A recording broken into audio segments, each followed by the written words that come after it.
mencari kerajaan Allah dan kebenaran itu tugas kita. Segala sesuatu ditambahkan itu tugasnya kerajaan surga, bukan tugas kita. Ya. Jadi ketika kita melakukan hal itu, kata ditambahkan itu malahan artinya bisa dimultiplikasi, menjadi magnet, semuanya akan datang sendiri kepada kita. Kita ini, yang perlu kita pahami adalah begini. Yang saya selalu sampaikan kepada jemaat begini. Kita ini adalah pengelola, bukan pemilik. Ya. Harta, jabatan, status, apapun yang melekat sama kita, itu bukan punya kita. Mazmur 24 ayat yang pertama mengatakan, apapun yang ada di bawah langit adalah milik kerajaan surga. Milik Tuhan, milik the property of heaven. Jadi apapun yang kita punya dalam hidup ini, yang kita pikir kita punya, itu hanya pinjaman yang dipinjamkan sama kerajaan surga untuk dikelola. Ya. Makanya ada Matius 25 dikatakan, diberikan talenta 5, 2, dan 1 sesuai dengan kesanggupannya. Kalau kita sanggupnya 1, sanggupnya 2, ya dititipkannya 2, dan harus dikelola. Nah, ketika kita mengerti tentang hal ini, dan mengerti juga bahwa Mazmur mengatakan hidup manusia hanya 70, kalau kuat 80 tahun. Kita datang nggak bawa apa-apa, pulang nggak bawa apa-apa. Datang telanjang, pulang telanjang loh. Datang dikasih baju di rumah sakit, pulang dikasih baju juga waktu dimandikan jenazahnya.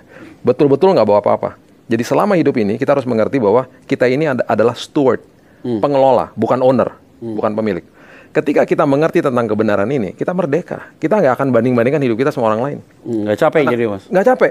Kita akan nggak ada iri hati, nggak ada kecemburuan dan lain sebagainya. Karena kita merasa bahwa oke, berarti porsi saya segini, kapasitas saya segini, saya bertanggung jawab untuk mengelola. Dan ketika saya kelola dengan baik, saya dipercaya perkara yang lebih besar. Perkara yang lebih besar pun itu punya kerajaan surga, bukan punya kita. Jadi ketika kita mengerti tentang hal ini, kita merdeka hidupnya. Kita nggak akan banding-banding sama orang lain. Dan ketika kita dapat yang kecil misalnya, dipercayakan Tuhan walaupun masih kecil, kita harus mengerti satu hal begini. Tongkat di tangan Musa nggak ada artinya. Tapi ketika bermitra sama Tuhan membelah lautan. Ya. 5 roti dan 2 ikan nggak ada artinya. Ketika bermitra sama Tuhan memberi makan ribuan orang. Batu dan umban nggak ada artinya, diketawain sama Goliat. Ya. Tapi ketika bermitra sama Tuhan membunuh Goliat. Jadi apapun yang masih kecil, yuk kita kelola bersama-sama. Itulah kebenaran. Dan mengerti bahwa dunia ini pasti ada kesengsaraan. Hidup dalam dunia yang penuh dengan dosa kok. Ya. Jadi harus mengerti tentang itu. Saya sangat suka dengan apa yang Sadrak, Mesak, dan Abednego lakukan. Itu statement yang paling dahsyat. Ini bukan Nesor ya? Benar. Daniel 3 ayat 17 dan 18. Baca ayat itu menjadi sebuah pedoman yang luar biasa. Jangan kasih kondisi sama Tuhan. Mereka diperhadapkan dengan tungku api. Ya. Mereka harus menyembah dewa yang Raja Nebukadnezar dirikan.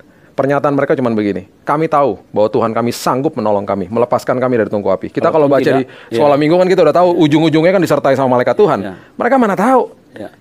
Mati dibakar hidup-hidup loh. Ya. Tapi pernyataan mereka yang luar biasa, mereka katakan Kalaupun begini. tidak.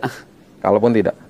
Seandainya tidak, kami tetap tidak akan menyembah dewa yang Raja Tuhanku dirikan itu. Dengan kata lain, apapun yang terjadi, saya tidak akan memberikan kondisi atau syarat kepada Tuhan. Apapun yang terjadi, saya tetap akan taat. Apapun yang terjadi, saya tetap akan setia sama Tuhan.